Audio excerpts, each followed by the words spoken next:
লোকে আমায় ভালোই বলে, দিব্যি চলন সই। দোষের মধ্যে একটু নাকি মিথ্যে কথা কই।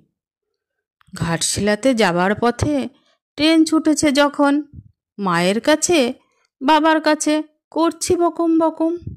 হঠাৎ দেখি মাঠের মধ্যে চলন্ত সব গাছে এক এক রকম ভঙ্গি ফোটে, এক এক রকম নাচে।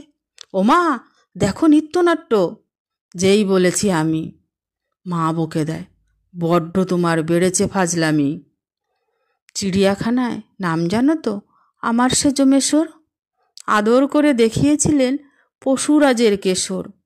কদিন পরে চুন খসানো দেয়াল জুড়ে এ কি ঠিক অবিকল সেই রকমই মূর্তি যেন দেখি। ক্লাসের মধ্যে যেই বলেছি সুরঞ্জনার কাছে, জানিস আমার ঘরের মধ্যে সিংহ বাঁধা আছে, শুনতে পেয়ে দিদিমণি অমনি বলেন, শোনো এসব কথা আবার যেন শুনি না কখনো।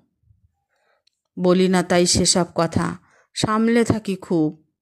কিন্তু সেদিন হয়েছে কি, এমনিই বেয়াকুব। আকাশ পরে আমারও চোখ গিয়েছে আটকে। শরৎ মেঘে দেখতে পেলাম রবীন্দ্রনাথকে।